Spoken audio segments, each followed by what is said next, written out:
Buenas tardes, mi nombre es Gladys Yolombo y hoy les voy a hablar sobre el tema formalismo ruso y estructuralismo francés, dos corrientes que transformaron la manera de analizar la literatura y el lenguaje.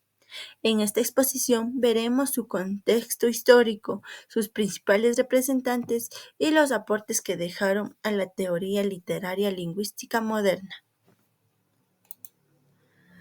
Ambos movimientos surgen en momentos de cambio cultural e intelectual. El formalismo ruso busca analizar científicamente cómo está hecho un texto literario, mientras que el estructuralismo francés amplió esa idea al estudio del lenguaje, la cultura y las ciencias humanas. En conjunto, propusieron que la literatura debe entenderse no por las emociones del autor, sino por la estructura interna y su forma de construcción. Contexto histórico y cultural del formalismo ruso. El formalismo ruso surge entre 1915 y 1930, en plena efervescencia cultural y política de la Revolución Rusa. Los formalistas querían que la literatura se estudiara como un fenómeno autónomo independiente de la psicología o la moral. Se reunían en grupos de investigación como el Círculo Lingüístico de Moscú y lo Opayats en San Petersburgo. Su objetivo era descubrir qué hace que un texto sea literario. Principales representantes del formalismo ruso. Entre los principales teóricos encontrados en Vygotsky, que introdujo el concepto del extrañamiento, que consiste en provocar que el lector una nueva forma de ver lo cotidiano. Roman Hansson amplía la lingüística al estudio de la poesía y propuso las funciones del lenguaje.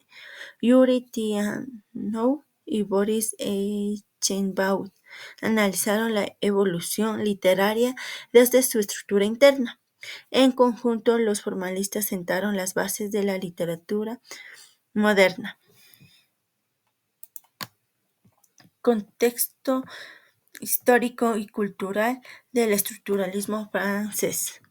El estructuralismo francés surge después de la Segunda Guerra Mundial, entre 1950 y 1970.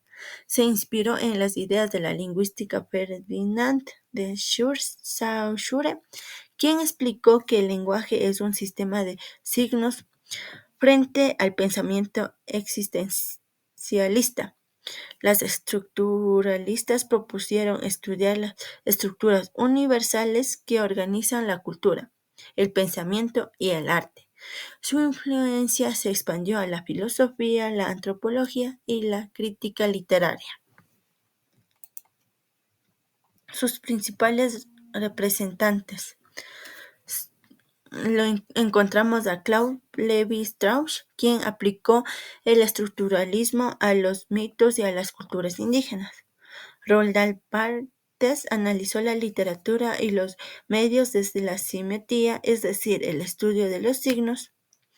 Jacques Lacan reinterpretó el psicoanálisis desde el lenguaje y Michel Foucault estudió cómo las estructuras de poder influyen en el conocimiento. Todos ellos ampliaron la visión del lenguaje más allá del texto literario. Transformaciones intelectuales.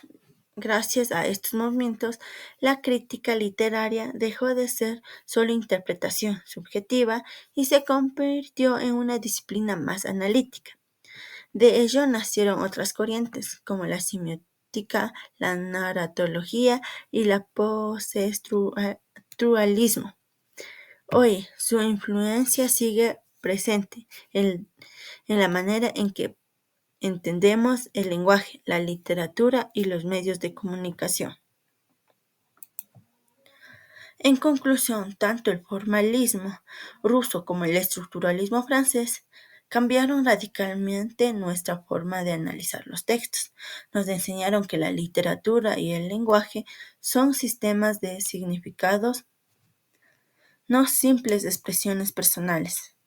Personalmente, considero que estas teorías nos ayudarán a desarrollar un pensamiento más crítico al entender que todo mensaje tiene una estructura y un propósito dentro de un contexto cultural. Muchas gracias por su atención.